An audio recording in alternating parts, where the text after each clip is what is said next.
오늘은 특별히 교회에 임직 예식이 있습니다. 새로운 일꾼 5분을 이렇게 세우는 일이 있고 또 이번 주일 지나고 주말부터는 또 명절이 시작이 되죠. 특별한 명절 휴일이 시작이 되기 때문에 또 명절에 우리가 어떠한 일을 또 대화를 가지고 할 것인지를 생각해 보면서 제자들이 예수님과 함께 했던 그 대화를 한번 생각해 보고 같이 또 은혜를 나누고자 합니다. 즉 제자, 예수 따르는 자의 삶의 모습에서 어떠한 결단이 필요한지를 한번 생각해 보고자 하는 것입니다.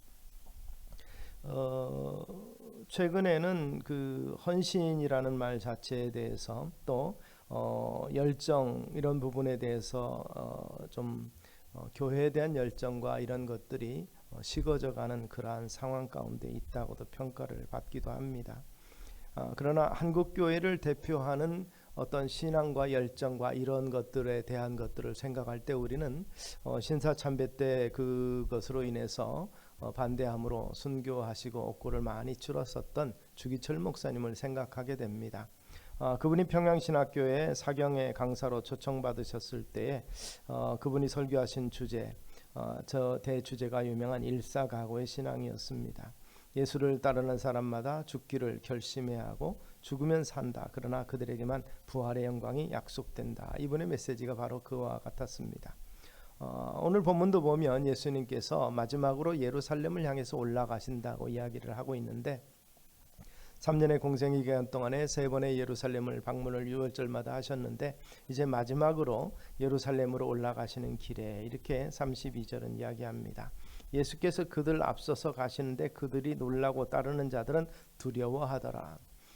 예수님과 12제자만이 아니라 많이 따르는 사람들이 있었는데 그들은 이제 예루살렘으로 올라가면 예수님께서 이스라엘의 왕으로 등극하실 것을, 로마를 물리치는 그러한 놀라운 변화가 일어날 것을 기대하고 있습니다. 이 기대에 대해서 예루살렘 거민들은 예수님을 영접할 때에 호산나 외치면서 종려나무 가지를 흔들고 그것을 길에 깔고 그들의 겉옷을 그 위에 얹음으로 말미암아서 왕의 입성으로 환영했던 것을 우리는 기억하실 수 있을 것입니다.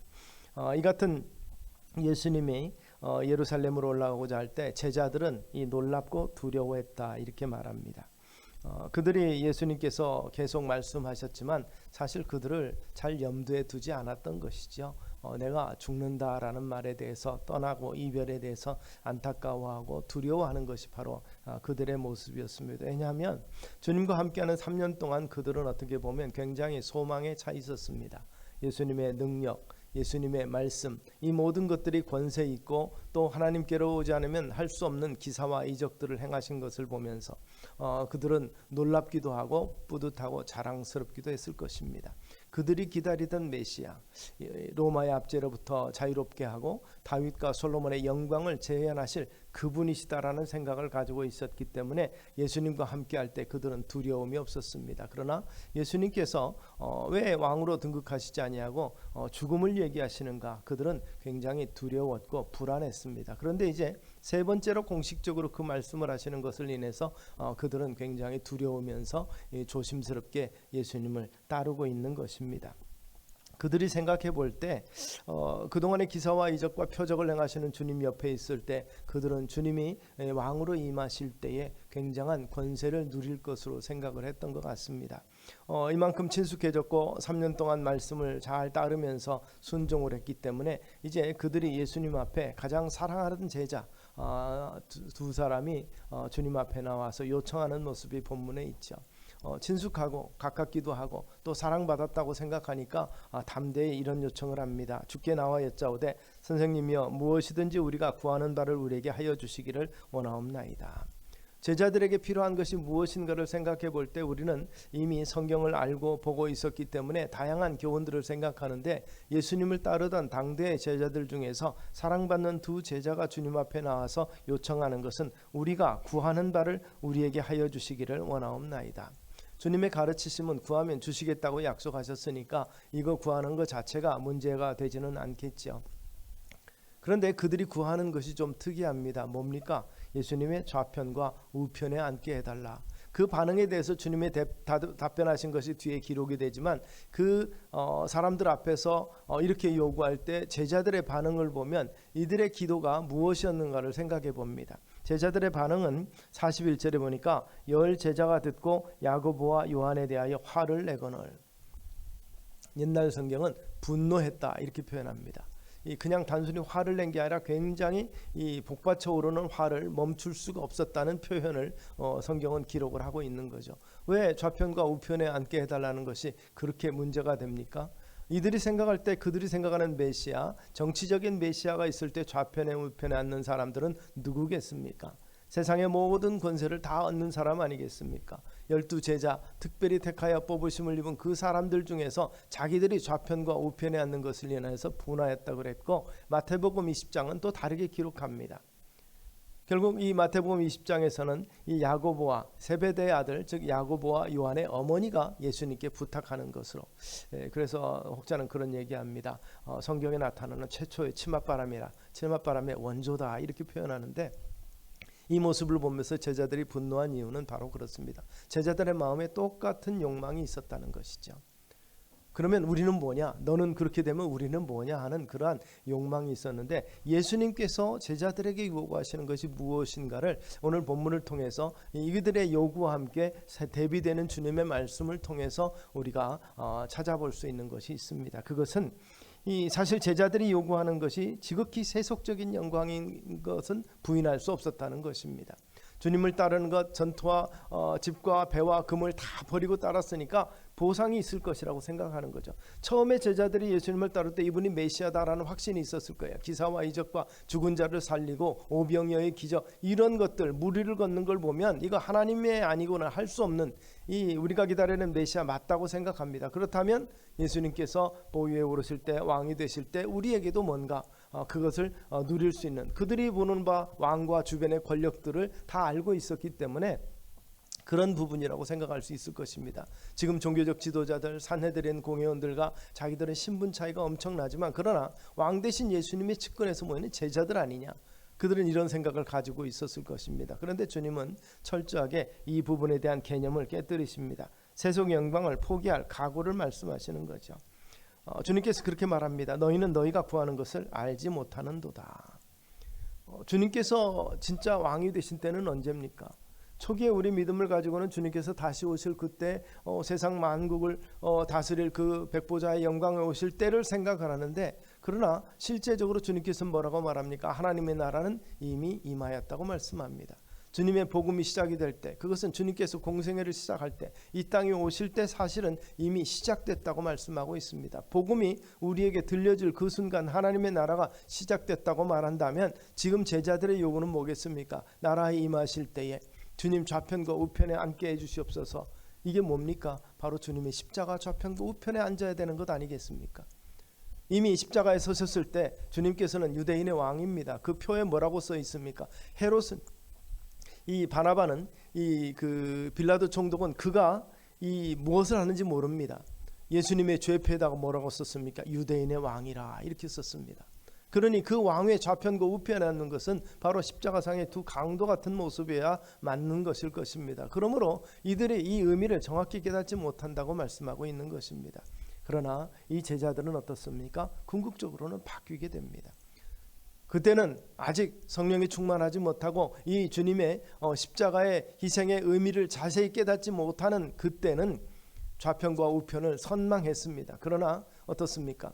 영광스러운 모습을 생각하고, 그리고 나서 주님의 이 땅에 오신 거룩한 목적을 깨닫고 난 다음에 그들의 삶은 놀랍게 변합니다. 여기서 말하는 야고보는요, 최초의 사도 중 순교자가 됩니다. 헤롯 아그리파 1세 때에 참수형을 당합니다. 사도들에서 제일 먼저 희생이 된 사람이고, 이 요한은 어떻습니까? 사도들 중에서 제일 많이 죽습니다. 95세를 누렸다고 하는데, 마지막은 반모섬에 유해 가서 요한계시록을 썼고, 그리고 에베소 교회를 담당하면서 모친 마리아를 끝까지 모셨던 사람으로 살아있는 순교자라 이렇게 칭함을 받습니다. 그들은 그 당시는 이것이 무엇을 요구하는지는 몰랐지만, 그러나 깨닫게 되는 거죠. 주님께서는 그들에게 교훈하십니다. 너희는 너희가 구하는 것을 알지 못하는도다. 내가 마시는 잔을 너희가 마실 수 있으며, 알지 못하는데 나중에는 어떻습니까? 내가 받는 세례를 너희가 받을 수 있느냐 물어보시는데 실제는 어떻습니까? 너희는 내가 마시는 잔을 마시며 내가 받는 세례를 받으려니와 주님께서 말씀합니다. 그러니까 이것을 보면 고난 이런 것들에 대해서 말씀하고 있는데 그 다음은 어떻습니까? 내 좌우편에 앉는 것은 내가 줄 것이 아니라 누구를 위하여 준비하더니 그들이 얻을 것이다 이렇게 말씀합니다. 그런데 어떻습니까? 제 중에는 사흘 만에 내가 다시 살아나리라고 말씀하겠습니다.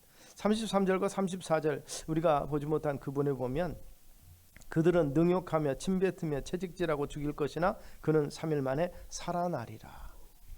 우리는 이 부분을 보면서 주님께서 고난을 먼저 생각을 합니다. 십자가 고난, 주님께서 당하실 고난을 생각하는데 핵심은 고난받은 이후도 있습니다. 그 이후가 사실은 더 중요하죠. 예수님께서 십자가에 달려 돌아가신 것으로서 정말 기독교 역사 우리 교훈이 끝나버린다면 사실 의미가 없는 것이 되는 거죠. 우리의 소망은 어떻습니까? 나를 믿으면 영원히 살리라는 약속의 말씀 때문에 있고 주님께서 실제로 사흘 만에 부활하심으로 승천하심으로 죽은 자들의 첫 열매가 잠자는 자들의 첫 열매가 되셨다는 사실을 우리가 믿기 때문에 그런 것입니다. 또 그것을 부속의 완성으로서 하나님이 예비하셨기 때문이 아닙니까? 바로 그런 부분에서 이 주님의 제자가 되고자 하고 주님을 정말 따르기를 원한다면 세속적인 영광을 피하고 고난을 받을 각오를 단단히 해야 된다는 말씀을 지금 제자들에게 마지막으로 말씀하고 계시는 거죠. 그런 부분에서 세속적인 영광 정말 예수 믿으면 한동안 그런 부분들이 있었습니다. 초기에 정말 어려울 때에 구한 말에 우리 예수 믿는 복음에 우리 땅에 들어왔고 압제 속에서 힘들고 어려울 때 예수 믿는 과정 속에서는 미래에 대한 자유와 천국의 소망이 굉장히 큰 의미가 있었습니다. 그리고 또 식자들 속에서는 예수 믿는 것이 새로운 사회에 대한 즉 이 압제받는 피압제가 아닌 새로운 사회 변화된 사회 그리고 건국의 과정이 있을 때 이 같은 모습 그리고 공산치하에다가 우리가 3년 만에 다시 회복이 된 그때 자유로운 신앙과 자유로운 삶에 대한 이런 희망 이런 것들을 갈구하는 사람들에게서는 정말 예수 믿으면 새로운 세대가 변화가 되고 예수 믿는 나라들이 잘 사는 모습들을 보면서 우리도 그같이 될 수 있다는 소망을 가지기도 했었습니다.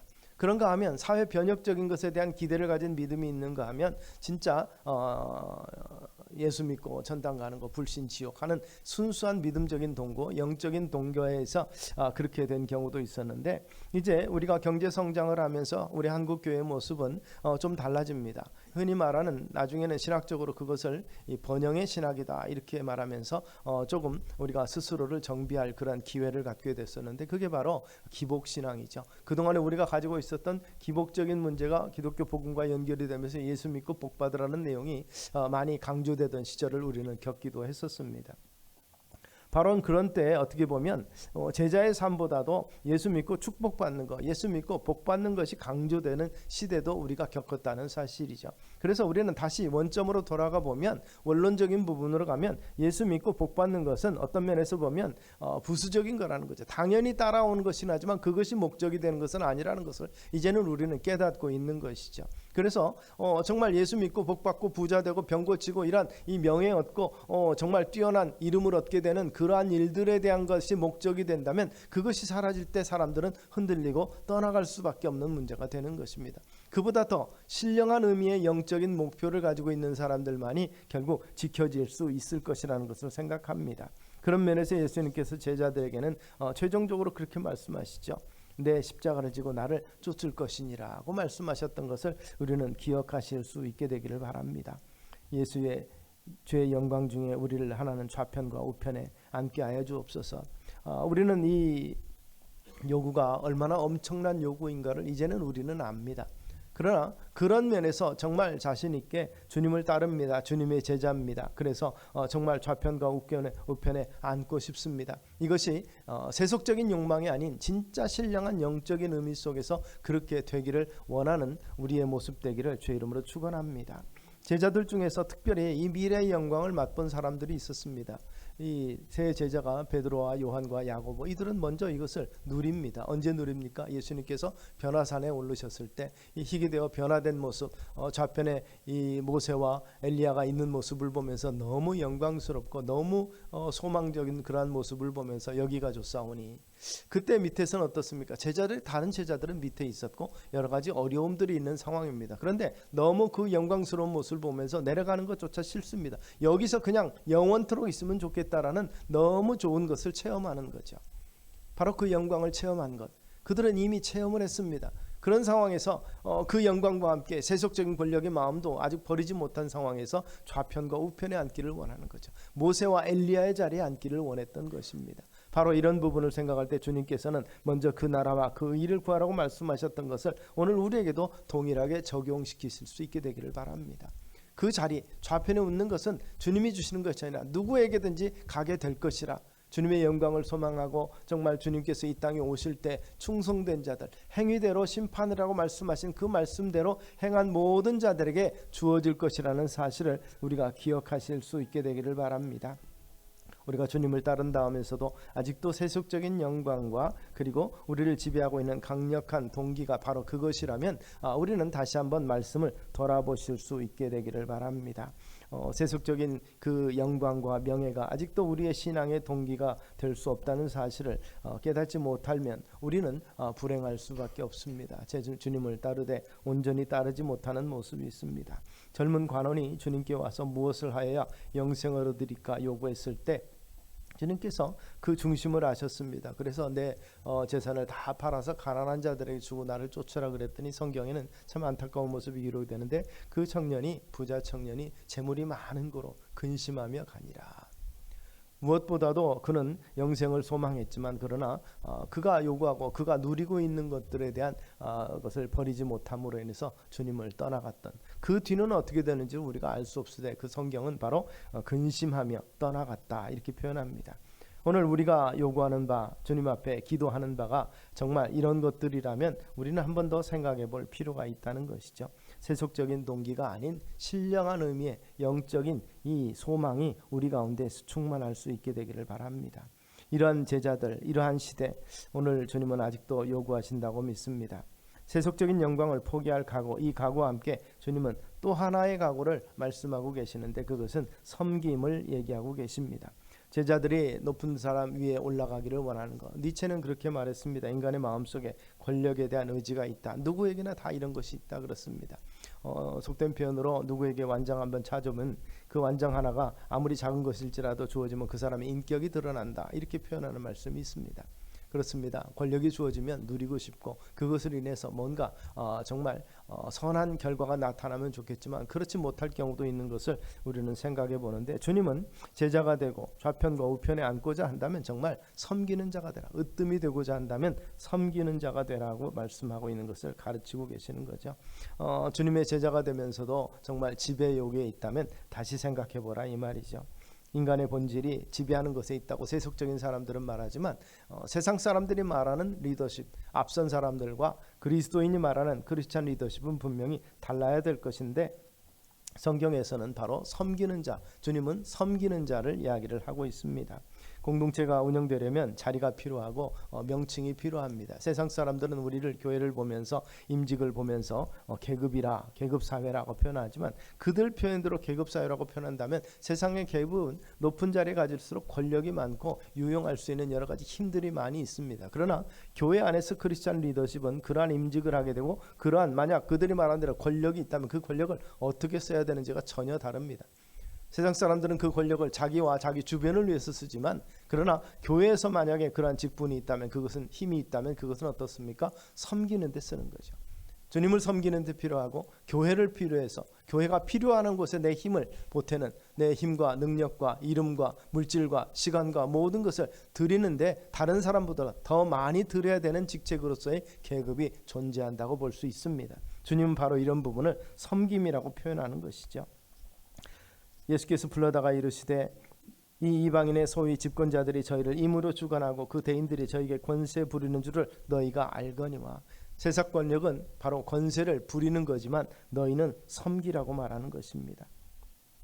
크리스찬 리더십 그런 면에서 보면 너희 중에는 그렇지 아니하니 너희 중에는 누구지 크고자 하는 자는 너희를 섬기는 자가 되고 으뜸이 되고자 하는 자는 모든 사람의 종이 되어야 하리라. 철저하게 섬김의 리더십을 강조합니다. 주님께서는 마지막 교훈을 제자들의 발을 씻는 것으로서 마무리하셨던 것을 볼 수가 있습니다. 당시 풍습으로 보면 이 발을 씻는 것은 종이 하는 일입니다. 물론 종도 여러 가지 등급이 있습니다.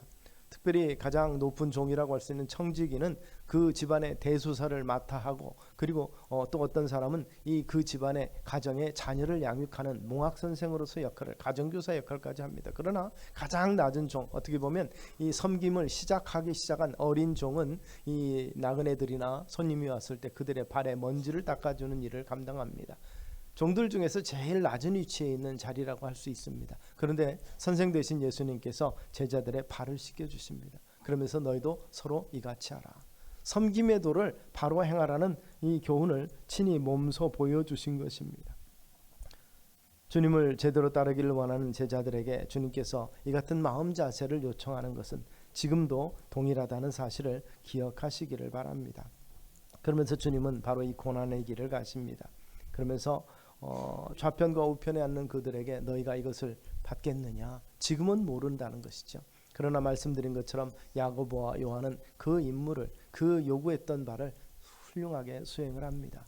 생명을 주님을 위해서, 삶을 주님을 위해서 온전히 바치고, 주님께서 인간적인 부탁으로 어떻게 보면 유언을 하셨던 이 모친 마리아 내 어머니라 말씀하셨던 그 어머니를 끝까지 잘 섬겼던 그러한 모습을 볼 수가 있습니다. 어찌됐든 고난을 감내했고, 고난을 기쁘게 생각했고, 고난받는 것을 두려워하지 않았던 제자리였던 것을 우리가 기억합니다. 내 좌우편에 앉는 것은 나의 줄 것이 아니라 누구를 위하여 예비되었든지 그들이 얻을 것이니라. 오늘 주님 앞에서 예배하는 모든 믿는 자들의 모습인 것을 기억하시는 우리 성도님들 되시기를 소망합니다. 그래서 바울은 그렇게 말합니다. 생각컨대 현재의 고난은 장차 우리에게 나타날 영광과 좋게 비교할 수 없소다. 세속적인 영광과 차원이 다른 하나님의 영광, 주께서 우리의 고난과 동기를 아시고 이유를 아시는 그 주님께서 영광스럽게 받아주실 것이다. 나만이 아니라 주님의 오심을 기다리는 모든 이에게 동일한 생명의 면류관, 귀한 면류관이 예비되었고 준비되었다고 바울은 고백하고 있는 것을 우리가 기억하시고, 그러나 우리 힘으로는 이것이 불가능할지 모르지만 우리를 돕는 이가 계신다고 성경은 약속하고 있습니다. 성령께서 돕습니다. 성령께서 함께 하시고 어떤 고난도 견딜 수 있게 해주신다고 믿습니다. 바로 그런 것을 하나님께서는 주님의 이름으로 약속하고 있습니다. 예수 그리스도가 그분의 직책이라면 그분의 이름은 예수요 임마누엘이십니다. 임마누엘 되신 주님, 내가 세상 끝날까지 너희와 항상 함께 있으리라고 약속하신 그 주님께서 바로 이 제자들에게 힘을 더하여 주시고 그 소망을 가진 자마다 승리하게 만들어 주신다는 사실을 우리가 기억하시는 우리 성도님들 되시기를 소망합니다. 그래서 참으로 귀한 임직에, 또 명절을 앞두고 모든 성도들과 만날 때, 최근에 여러 가지 그 명절에 만날 때 금기어들이 순위가 자꾸 바뀌고 있죠. 근데 제1순위가 금기어 제1순위가 뭡니까? 정치 얘기하지 말 것. 두 번째는 뭐가 됩니까? 이 젊은 이 청년들에게 언제 결혼하냐, 또는 언제 자녀 낳느냐, 이런 민감한 문제들을 다루지 말라고 얘기합니다. 거기에 한술 더 떠서 뭐가 필요합니까? 예수 믿는 부분, 이 차례 지내고 성묘하는 그런 부분에 대해서, 복음에 대해서, 이 종교에 대해서 이야기하자는 것이 금기어 중에 하나라고 생각되는데, 우리가 언제 만납니까? 친척들을 1년에 명절 때 한두 번 만나면서 그들에게 어떻게 복음을 전할 수 있습니까? 예수 믿고 멀리서 잘 사는 모습을 보고 그들에게 복음을 전할 수 있습니까? 믿음은 들음에서 난다고 그러는데 언제 말씀하실 수 있겠습니까? 평소에도 잘 섬기고 1년에 한 번 만나는 때만이 아니라 평소에도 관계를 가지시되 우리가 그들을 얼마나 사랑하는가를 삶으로 보여주시기 바랍니다. 그런 면에서 위로부터 위로만, 어르신들만 아니라 주변의 모든 사람들에게도 적지만 선물을 좀 준비해 보시기 바랍니다. 예수 믿고 참 좋은 사람이다, 예수 믿고 좋은 친척 중에 하나라는 인식을 줄 수 있는, 그래서 그리스도의 사랑으로 살아가고 있다는 모습을 보여주고 말로 해야 되지 않겠습니까? 말로만 얘기하고 내 자신의 올곧음만 바라보면 분쟁의 원인이 될 수 있을 것입니다. 그러나 먼저 말씀드렸던 일사각오에 어떤 핍박을 두려워하지 아니하고 관계단절을 두려워하지 않은 선에서, 그러나 최선을 다해서 섬김으로 우리가 복음을 전할 수 있는 기회를 삼고, 그것은 단순히 결단만으로 되는 것이 아니고 연구해야 됩니다. 어떻게 복음을 전할 것인지, 어떻게 그들을 섬길 것인지, 가서 툭 던지는 말로 예수 천당 불신 지옥 이거 가지고 되는 것이 아닌 시대가 됐지 않습니까? 이해가 필요한 시대가 됐고 설득이 필요한 시대라면 우리는 삶으로 말로써 바로 이 같은 우리의 제자됨을 참으로 주님을 따르는 자의 삶의 모습을 분명하게 선포하고 밝히고 삶으로 실천해야 될 줄로 믿으시기를 바랍니다. 그래서 우리의 힘들고 어려움 그러나 장차 받을 영광과 좋게 비교할 수 없으므로 연구하실 수 있게 되기 바랍니다. 각오와 결단을 하실 수 있게 되기를 바랍니다. 얼마나 오래 사느냐가 중요한 게 아니에요. 그 삶이 얼마나 주님 앞에서 가치 있느냐. 세상의 명예 모든 것들 중요하지만 그러나 주님 앞에서 어떻게 평가받느냐 매우 중요하다는 사실을 잊지 않는 우리 성도님들 되시기를 소망합니다. 참으로 충분히 그리고 최선을 다해서 친지들을 사랑하시고 참으로 영혼 구령을 위해서 기도하면서 그 대상자들을 향해서 섬길 수 있는 또 우리 공동체를 위해서 섬길 수 있는 믿음의 삶이 오늘 우리들 가운데 펼쳐지게 되기를 주의 이름으로 축원합니다. 십자가를 질 각오를 하고 그 대발을 지구할 각오를 하고 그런 사람들에 의해서 사람들이 감동받고 그런 사람들의 말에 귀를 기울이지 않겠습니까? 자기 중심으로 이기적으로 살아가는 사람들의 말에 귀를 기울일 사람들이 얼마나 있을까요? 주님의 메시지는 변치 않습니다. 누구든지 나를 따라오려거든 자기를 부인하고 제 십자가를 지고 나를 쫓을 것이니라 말씀하신 그 주님을 기억하면서 그러나 그럼에도 불구하고 모든 것들이 예비되어 있다고 말씀하신 말씀에 소망을 가지실 수 있는 우리 성도님들 되시기를 주의 이름으로 축원합니다. 기도하겠습니다. 우리 주님의 은혜와 사랑 때문에 그리고 아버지 하나님의 변함없으신 그 사랑 때문에 쉽게 세상과 타협하고 편리한 삶 속에 은거치 않도록 주를 붙잡아 주시고 우리에게 주신 바 소명과 그 비전을 상실하고 살아가는 흔들리는 삶이 아닌 소명이 굳건히 서 있는 믿음의 삶을 살아갈 수 있게 하시되 성령의 교통하심과 그리고 바르게 살기로 우리 가정과 우리의 삶이 주 앞에 결단하고 새로운 미래를 바라보며 나가는 우리의 모습 될 수 있도록 은총 더하여 주시옵소서. 예수님 이름으로 기도드리옵나이다. 아멘.